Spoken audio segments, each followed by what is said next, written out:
I think that is it. That is it. Woohoo! That is it. Hey, Woohoo! sounds good, Here man. we go. Sounds good. Sounds good. So let's see. There it goes. There it There he goes. goes. So what are we going to Hello, talk about folks. this week? We're going to talk about the volatility, Volatility. right? Are oil and gas markets volatile?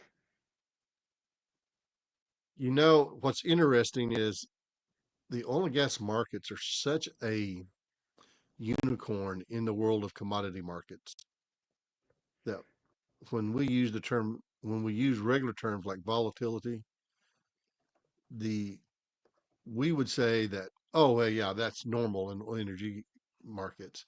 But in other markets, it would be significantly big because they don't change as much. But volatility in oil and gas markets, when we consider it low, that means it's less than 3%. And a 3% move in commodity markets is a huge move. And so I think that I think right now we are in a low volatility for energy markets because we have a well-defined bandwidth that they're falling in. And when you know what the bandwidth is, it's not going to move there too fast.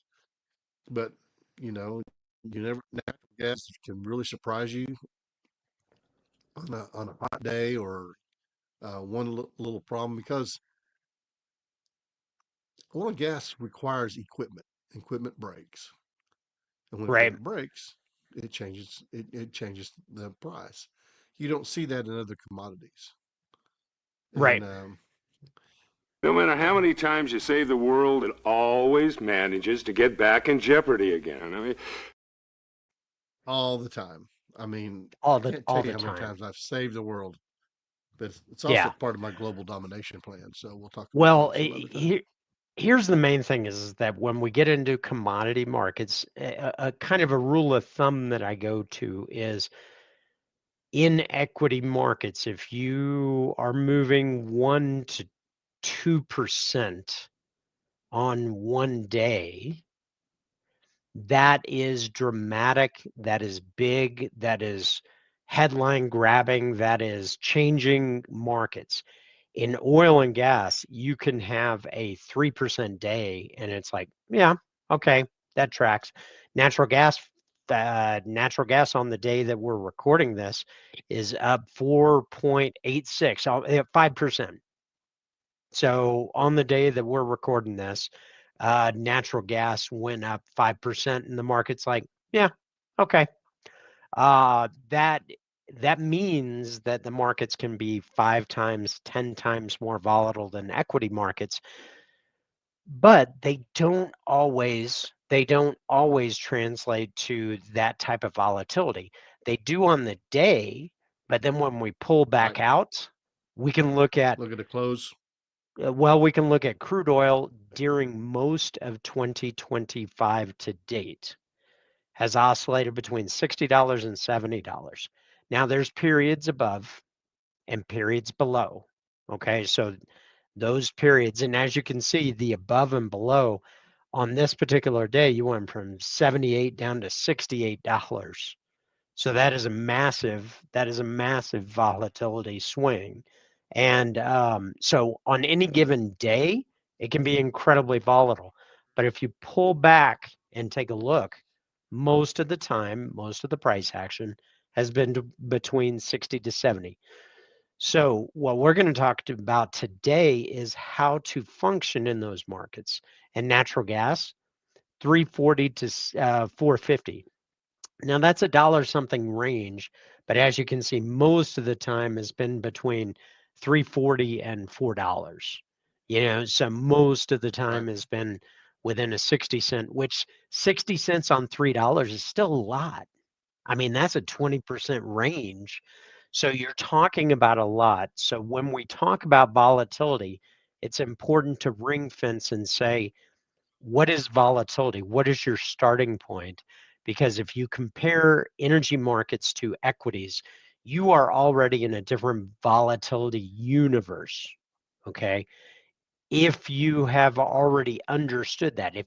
If you haven't, measure the volatility of crude oil or natural gas or whatever product you're trading, hedging, or impacting your business, heating oil, motor gasoline, whatever that product is, I guarantee it's going to be way more volatile than any instrument in the stock market. So outside of penny stocks, of course. Now, we're not financial Right. advisors. Read all the disclaimers below.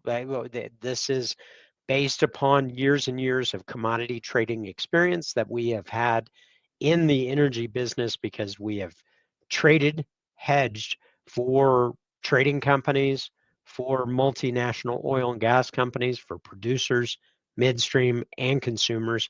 We've done it from every side of the business, on the physical side and the financial side. And what we can say is managing that volatility is key, because one single day can blow out your risk. However, when you pull Right. back, there are periods of time where you're not doing too much and you're waiting for something. And that's where oil and gas markets have been waiting for something, right? Right. What have they Usually been the natural waiting gas on? this time of year, they're waiting on weather. Oil and gas is always geopolitical tension.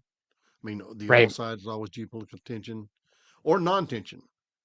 Yep. Really, So war is you up, can peace is down. you can see on periods like this, where we had from May to June for a month, we stayed between $60 and $62. So the key is, during those periods of waiting, you start asking yourself questions. Which side will it break? Which direction will it go? And what to do when it happens. For instance, you may believe or have believed that we're going to break to the downside. We broke to the upside. So what do you do in that circumstance? If you took a position, how do you manage that position? If you didn't take a position, do you reverse that position, take even more of a short? Because again, that short position, if you stair step that up, you would go short from 62, 64, 66, 70, $78. If you're riding an $18 negative, you're going to blow through a lot of risk on your financial position. So what to do and how to mitigate that. But also, what we're going to give you is kind of the template of, when there's low volatility, what are the things you should be looking at, right? Right. And part of it is, if you're an owner of the physical commodity Hmm. and you see this volatility little blip right here for this month, you still need to believe in your strategy that you had when you started hedging for the long term. Right. Because Right. while this is a short term daily market, if your physical is not priced on a daily market and it's priced on a monthly market, you have to back up and take a look at this. If you're in the natural gas world and you're pricing everything on your daily market, you also have to pay attention to that. So it's all Right. about the strategy you have for your pricing strategy to do that. If you're trading, you need to follow the rules that you've set up for your trading. Do not set those rules in times of high volatility, because you will base it on things that are not true. Right. So so what we're really trying to say is that you got to have a strategy before you can follow a strategy. Yep. And making a strategy during a time of high volatility is probably not a wise choice. In other words, during low volatility, that's when you do strategy and planning and strategic work, right, Bill? Right. Right. Because that doesn't mean there's nothing happening. It actually means, are you familiar with Bollinger Bands? One of my favorite volatility measures is Bollinger Bands, which measures standard deviations to traded markets, and we actually track those as part of Rogue Edge and Rogue Radar. We actually track those every single day inside of our platform. And when we're looking at the volatility measures, Right now, the Bollinger Bands are below the middle, and here's the middle, the upper, and lower, and it shows us exactly where. Let me see if I can find this. It shows us exactly where on the chart that we are. It shows us where we are, which 351 is kind of the center, and that's actually right where natural gas is right now.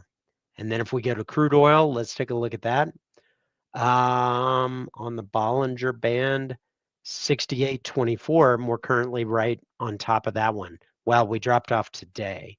But a lot of these strategies are what to do during these times of low volatility. It doesn't mean stop looking.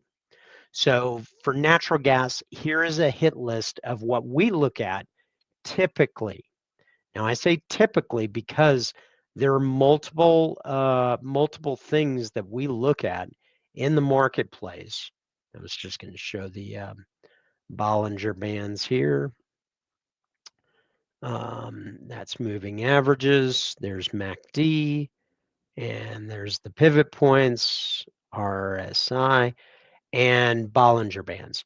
What you can see is periods of higher volatility that are then followed by lower volatility. And the longer that lower volatility happens, that means when you break out, it is going to go usually in the technical analysis world violently in one direction.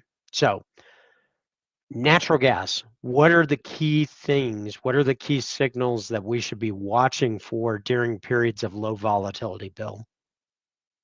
Looking for the things that can cause you the most swing.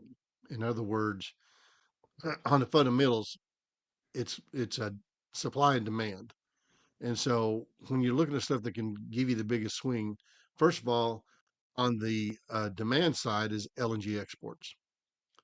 I mean, if you have one of those plants go down, you're talking about a BCF that goes off the market.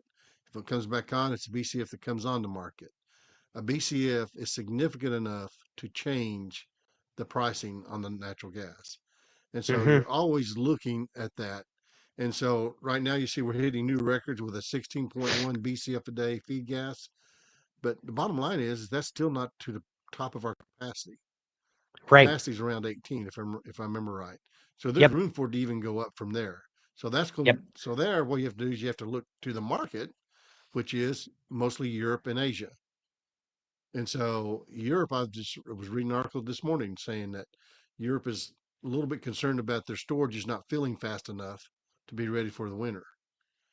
And that is one of the things when you start to talk about demands. You have to look at LNG because it is roughly it's pushing about 15% of the total market. And It's part of so the reason that we the track and that then every single day. We track right, TTF and JKM, which are European and Asian markets for LNG.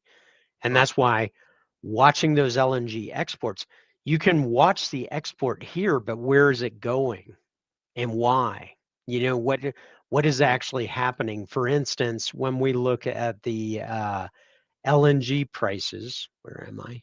Right over here. When we look at the LNG prices, what you'll notice is JKM is significantly above TTF right now. And any guesses as to why? there's a lot of uncertainty right now coming out of Qatar. Qatar is usually the person who serves the Asian market. And so that's what you're seeing there. You're also seeing a little bit more natural gas power being brought up in the Asian markets as well. So there's a little bit more demand. But Right. most of us concerned about is geopolitical concern with because Qatar, I think, serves roughly 30% of the LNG market, total LNG market global. Yep. Well, that's pretty significant. It is. And so why is it other significant? One of the biggest gas fields that Qatar has is a partnership with Iran.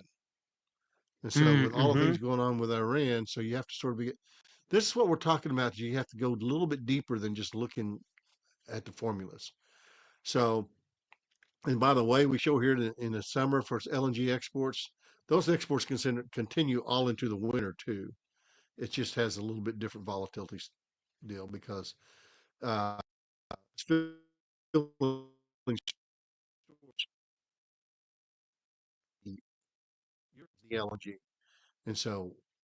really interesting with the potential some between everybody is whether natural gas flow starts coming back from Russia into Europe, and so that may change TTF some. Right. So then the other big thing that's volatile in the summer is power demand because Right. a significant amount of our power that we get is natural gas fired. I mean, that Yeah. seems a little bit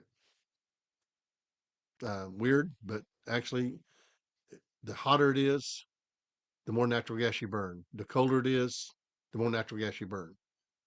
That seems like an oxymoron, but Well, um, it kind of means if it's nice outside and you go out in t-shirt and shorts, you're not burning a lot of natural gas. If it's cold or right, hot, you're burning a lot of natural right. gas. And there's If you different don't, reasons, right? yeah. So the uh, the the thermostat in your house will tell you whether you're burning natural gas or not. If Yes, your air conditioner's kicking on, you're burning natural gas. If your heater's kicking on, you're burning natural gas.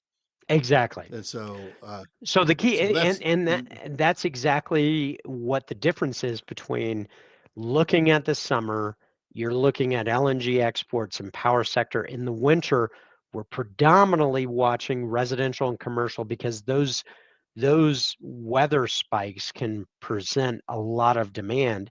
And then every season you should be watching natural gas and kind of coming up with a consensus, something that we actually just launched inside of Rogue Edge, which we'll talk about Rogue Radar here in a little bit. But for those that really want to get geeky, you could step up to our Rogue Edge category and get into storage projections where, say, we have Canadian imports. What does that do? If we have incremental power demand or incremental power demand in summer, winter, and then incremental LNG exports, I mean, some of these cases can get to where it takes us from a baseline expectation of a 4 TCF down to 3.7. Last time that I projected this, I came up with about a 3.7 with a case into 3.6. So these are things that if you are not watching, these are things that will change your economic position without you knowing.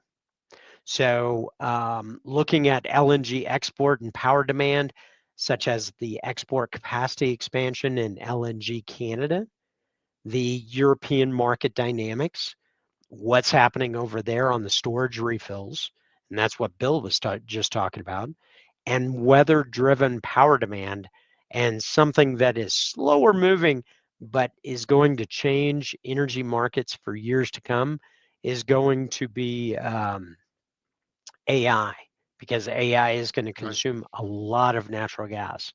So What's going to be those are interesting about AI? It's just going to be off the grid. right. Yeah, We're not going to see it showing up in with our usual grid operators. So yeah, because they're going to be microgrid um, applications. That's going to be an interesting one to follow. right. Well, and that is actually going to be really important. But those are some of the building blocks. I mean, one of the things that we look at here on that is the crude oil. Let's look at this. Is right here. Here is 1, 2, 3, 4, 5, 6, 7, 8, 9, 10, 11, 12 different potential variables. Now, some of those are summary items, so call it nine different variables that can impact natural gas markets. So these are critical components, but those are kind of the starting point areas that we would look is LNG, power sector, residential, commercial, and U.S. production. And then for crude oil, what should we watch for there? It's always geopolitical tensions. Crude oils, we move there's a lot more ocean-bound crude oil than you'll see in ocean-bound gas. Right. Strait of Hormuz, of course, is always right there in the Middle East. Suez Canal, always. People forget there was a time when the Suez Canal was closed because of sinking a ship in the Suez Canal, and so that took. I mean, it was closed for months, and that would Right. make a big difference.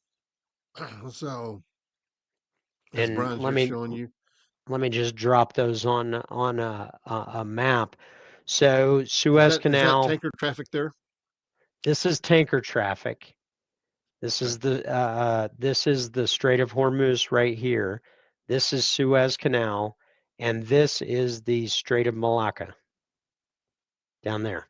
right, So those are the three main constraint points. And when you look at the traffic, if those areas are so significantly trafficked by petroleum products, crude oil, and so many others, that the Strait of Hormuz handles 21% of the global petroleum liquids consumption or market. And in other words, it exists on tankers in the sea.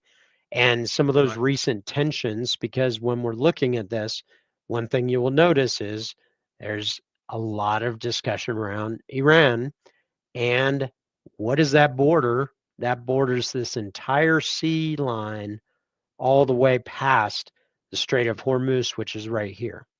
Okay, that is a constraint point, and that is where a significant portion of the world's crude comes through.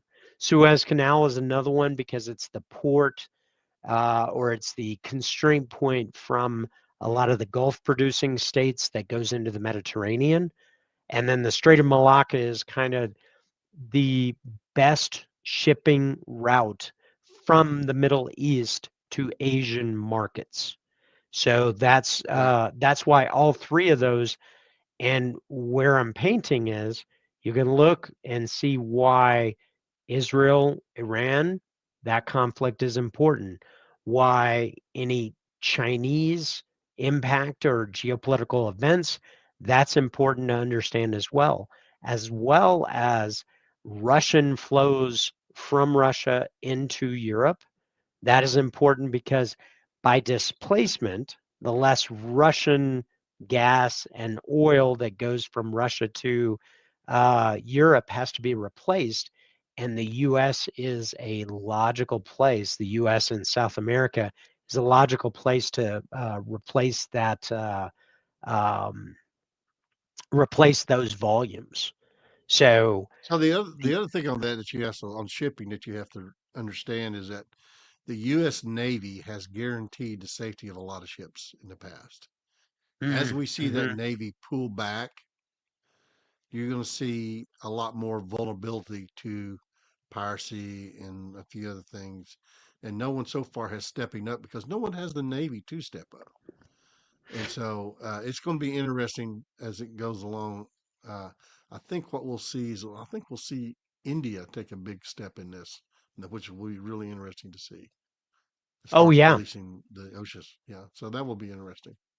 Well, it's a changing dynamic, and as it's changing, that is important to track because that is a big supply base that goes to a big demand base.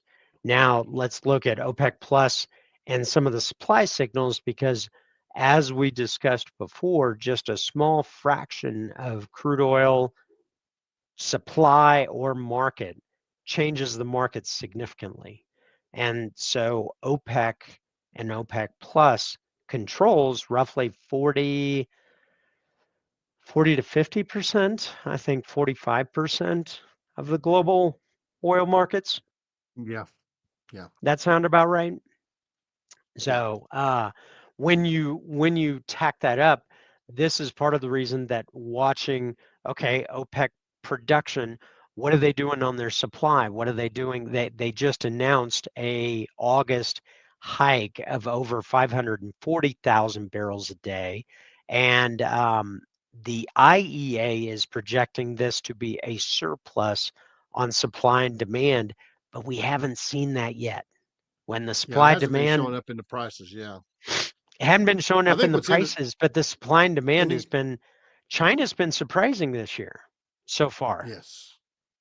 So to give a perspective, what we're talking about is probably about 102 million barrels a day Uh-huh. total global production. Uh-huh. And so when you talk about 441,000 barrels, you're talking about half a percent basically Right. of the total market. And so Yep.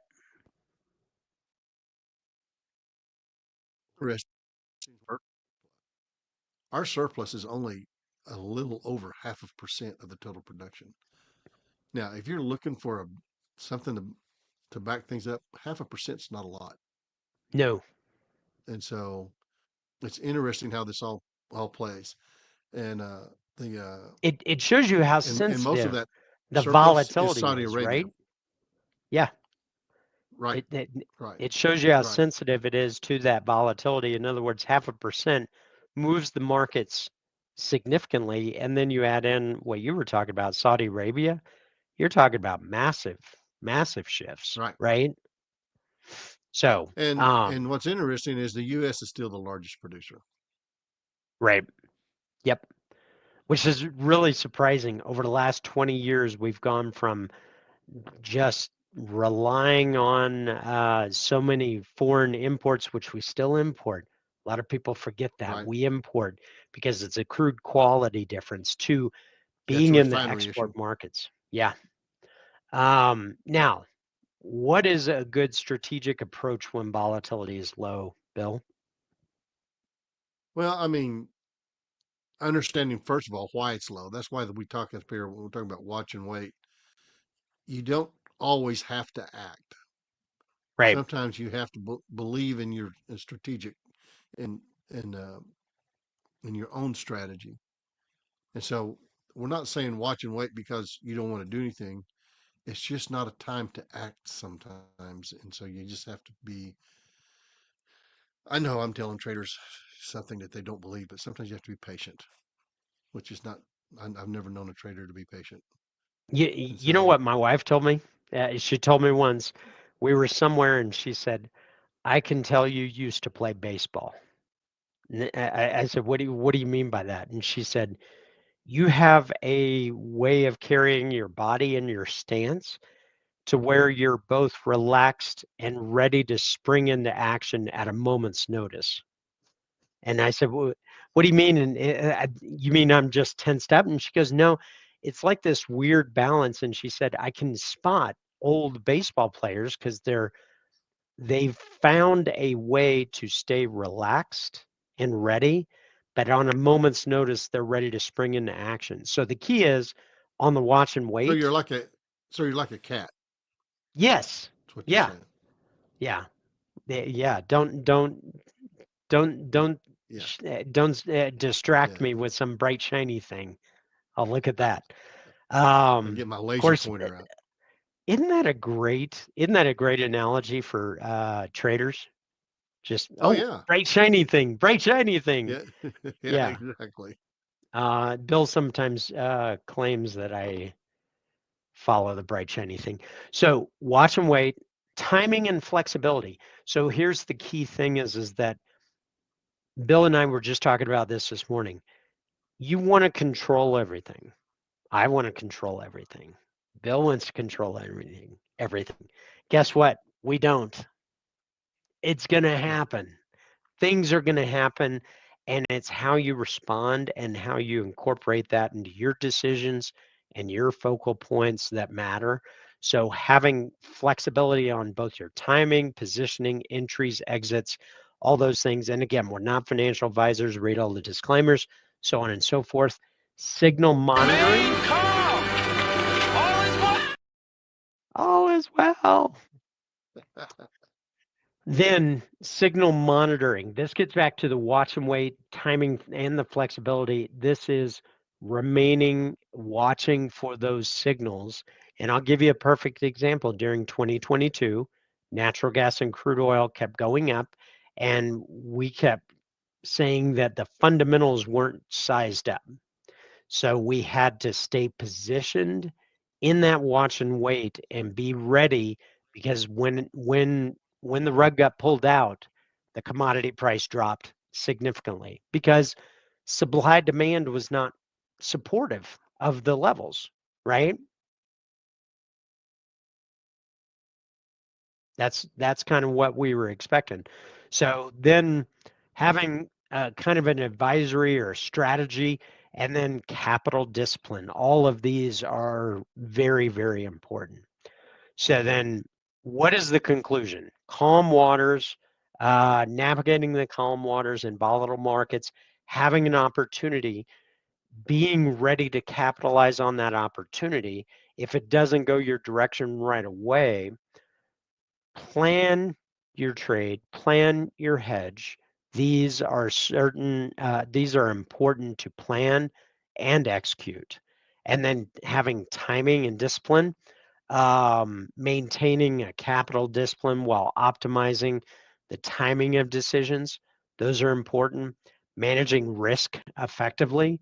That's going to be one of the key attributes that you should always pay attention to. And then having an early signal detection. What factors, what things are important on those early signals? You know, LNG, power, residential.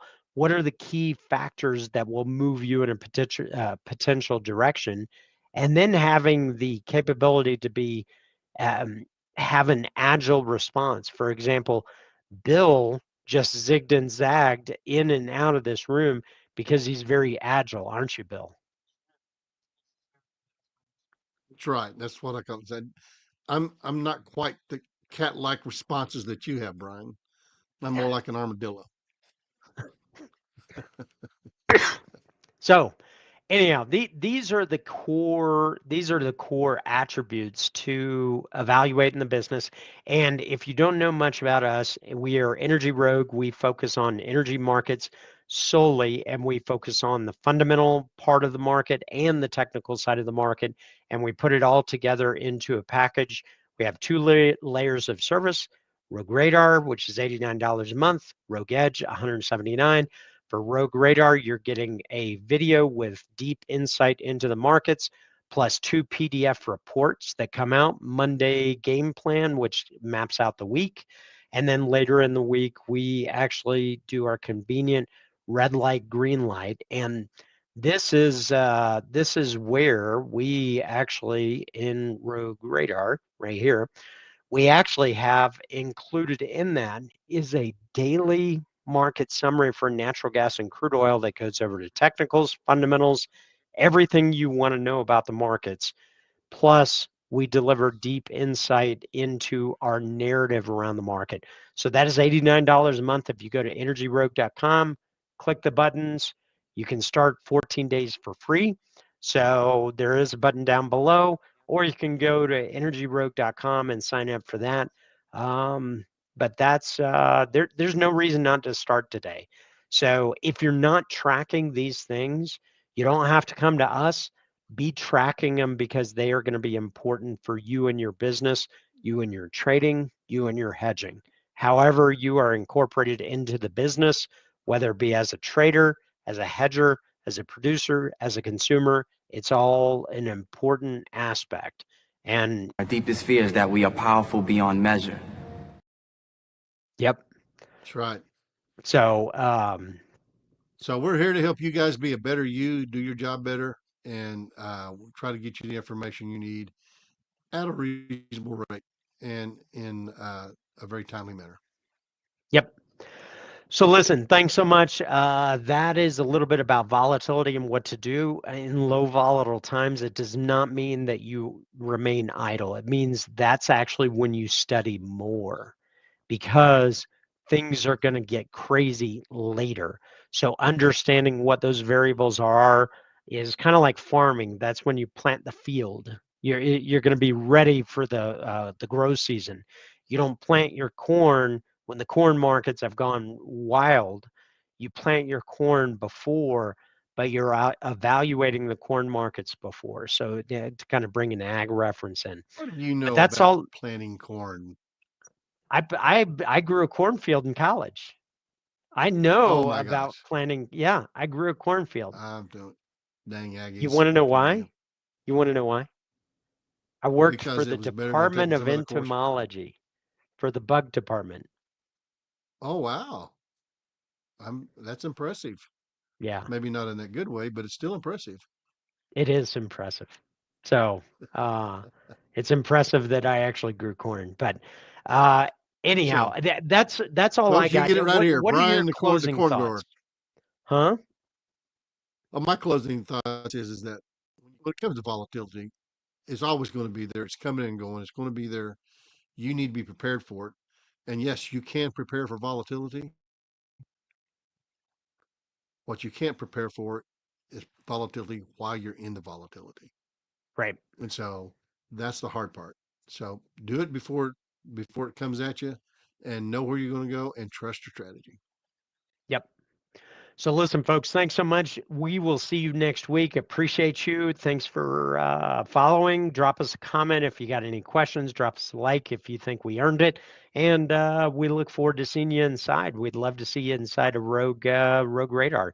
So hope to see you soon. And until next week, until then.